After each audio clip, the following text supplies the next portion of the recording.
In the last episode, we saw that when Linley enters the inner area of the Beast Mountain while chasing his magical mouse Bebe, a giant python suddenly attacks him. But luck was on his side as Linley hid inside a cave and saved his life. On the other hand, Bebe successfully finished off that dragon, but he got surrounded by several beast dino birds. That is when Linley risked his own life to save his dear friend Bebe from danger. Inside this very treacherous valley, Linley also discovers an extremely rare herb known as the blue heart grass. Friends, this is no ordinary grass. This was the most important element to trigger the awakening of the centuries-old, lost dragon blood powers of our hero's Baruch clan. But those ferocious beast dino birds were not letting Linley take that grass away from there. Somehow escaping from that spot, Linley has now spent a total of 3 months training all alone in this beast mountain range, and by now he has collected core crystals worth nearly 80,000 gold coin. Now our hero has started moving back toward his Ernst Academy, but on his way, he was about to face a storm that would completely change his entire life. Linley was just moving along on his return journey when suddenly a massive echo of explosions shatters the absolute silence. When he goes a little further to investigate, he finds out that 4 students from another magical academy are brutally tangled up with a dangerous level 5 Rhino, and that Rhino is heavily overpowering all 4 of them. Just as that beast is about to launch a fatal attack on a young girl named Alice, our Linley makes an entry with a total hero swag and hits that Rhino with such a massive attack that it gets knocked out right then and there. When Alice looks at Linley in this incredibly cool and dashing style, her heart skips a beat instantly. After all, our hero is just so handsome. Before Linley could even ask about her well-being, the Rhino suddenly stands up again and furiously attacks both of them with terrifying fire flame. But look at Linley's lightning speed. He picks up Alice in his arms within the blink of an eye and safely extracts her into the air right through the burning flame. Now brother, the heart's bells had already started ringing in the background. After this romantic floating in the air moment, Alice falls deeply in love with Linley at first sight. But here, our tough guy Linley had his entire focus strictly locked onto that Rhino. Before that beast could pull off any other clever trick, Linley uses the power of his magical earth element spikes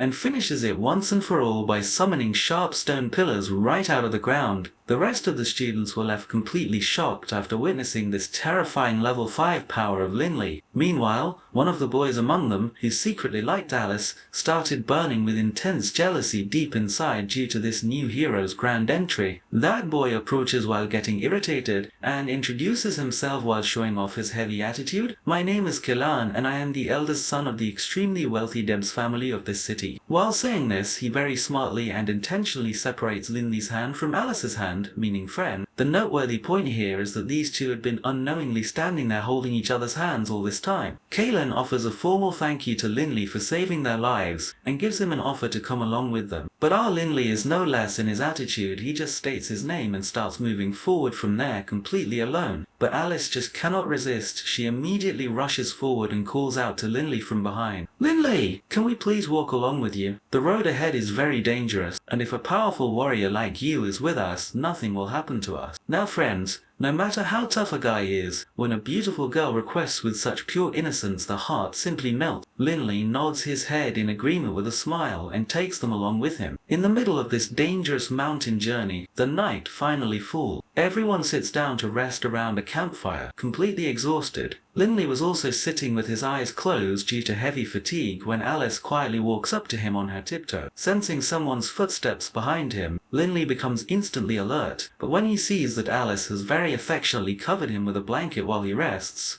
a sweet little smile appears on our hero's face too. The next day, when everyone is moving ahead on the path, Linley and Alice walk along while chatting with each other. Alice says, "I will also start practicing the earth element power just like you from now on." To this, Linley smiles and replies, "You are already a very wonderful student. I have heard your name among the selected genius students of the Welling Magical Academy." But Alice says with a bit of sadness, "Welling Magical Academy is good, but it is nothing in front of your Ernst Academy. Just look at ourselves. We are of the exact same age, but I am still at level 4, while you have already crossed level 5. As the closeness between these two kept growing, Kalan, walking behind, was burning like coal out of pure jealousy. Suddenly, while moving ahead, Alice senses a divine fragrance blending into the air. She completely loses her senses and starts running behind that unique scent. When she arrives there, the view in front was like a beautiful dream. The entire valley was smiling, beautifully decorated with vibrant, colorful flowers. The gentle fragrance rising from that velvety breeze puts Linley into complete wonder too. He asks himself, how did this magical view stay hidden from my eyes until now? Right then, the divine laughter of Master Delin trapped inside Linley's ring echoes out. He says with immense affection, "Innocent child, these valleys were right here yesterday, and they are right here today too. The only difference is that when the companion of the journey is beautiful, the views of the breeze raise their eyelids on their own, and the paths become far more beautiful than the destination itself." So friends, leaving behind this magical and beautiful mountain journey, all our characters now arrive at Kaelin's luxurious and magnificent palace, where Kaelin's grandpa is waiting for them with extreme eagerness. Kaelin moves forward and greets him. Grandpa offers an award of 100 gold coins to Linley in return for saving their lives on the way. Seeing this, Alice's father arrives there completely swaying in a drunken state and starts flattering the Debs family, completely forgetting his own poverty. Alice feels deeply embarrassed inside due to this cheap behavior of her father,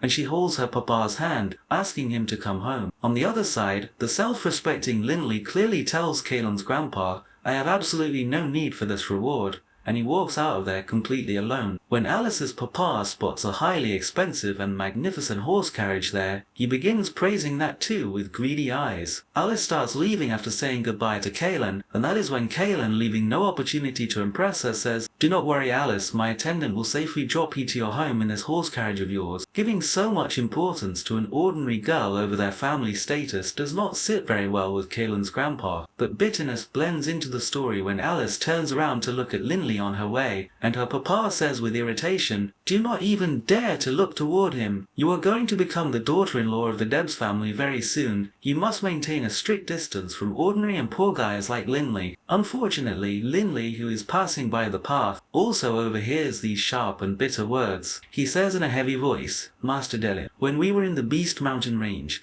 the animals there used to kill each other strictly to increase their power. But today, when I am looking at this grand city of humans, even though it looks absolutely perfect from the outside, it is deeply hollow and ugly from within. There is such a massive division between the rich and the poor. There are walls of ranks, and a deep gap exists within this hierarchy of status. These rich people consider the poor as nothing more than insects. That dangerous Beast Mountain was 100 times better than this selfish and fake world. I am truly afraid that we might get left behind in this deception of the world." Master Delin asks him after seeing his confusion, "Are you scared of this difficult competition of the world, Linley?" Linley clenches his fists and replies with absolute confidence, "No, Master. I have never learned to fear anyone in my life. I just want to revive the ancient and lost legacy of my great Baruch family. This is the ultimate purpose of my living." While walking along, Linley's old friend Delia and her brother Dixie suddenly appear in front of him. Seeing Linley completely safe and sound, Delia overflows with joy and starts asking him about the stories of his dangerous Beast Mountain trial. Meanwhile, her brother Dixie, with his full attitude and style, congratulates Linley for successfully completing his trial and moves ahead. Delia also says bye to Linley with a smile and walks away. As soon as Linley reaches his academy, his roommate friends hand him a massive surprise letter. Friends, it was written in that official letter that from now on, Linley will get his own personal space in the world's most famous Prulex art gallery, where he can keep his brilliant stone sculptures for auction. This was a massive achievement at such a young age,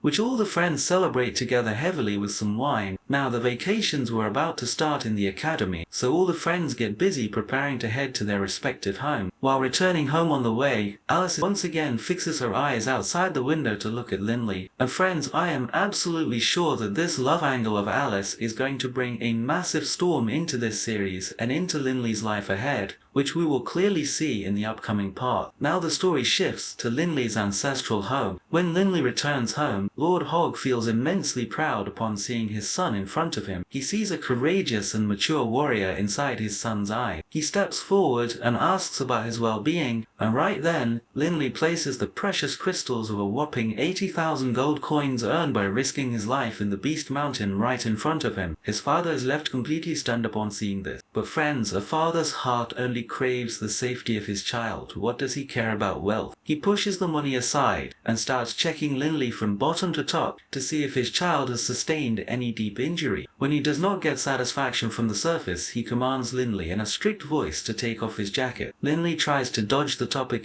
but he simply has to take off his jacket in front of a father's strict order. The moment his papa sees the countless deep and horrific wounds covering Linley's back, his heart shatters into pieces from within. He thinks with a heavy heart that Linley knows the tight financial condition of their house very well, and that is exactly why he is carrying the entire family's responsibility on his tiny shoulders at such an innocent age, and jumping straight into the mouth of death. I wish I wasn't a helpless father and could give my son his smiling and playful childhood back. After having dinner in the evening, when Linley's papa stands alone in front of the portrait of his late wife, he remembers that old horrific sight when some masked killers launched a fatal attack on their happy family. At that time, inside Linley's mother's lap was the tiny Wharton, meaning their younger boy and Linley's little brother. Right then, a merciless killer stabbed her with a sharp knife and threw her straight down into the deep valley from the palace balcony. The rest of the killers directly surrounded the father and launched a heavy attack on him, because of which he could not save his suffering wife even if he wanted to. On that terrible night, the innocent Wharton's life is saved with great difficulty, but Linley's mother gets lost somewhere forever into the dark waters of that deep ocean. As the only clue left behind by those mysterious killers, Lord Hogg still has a piece of black cloth safe with him that was torn from the killer's attire,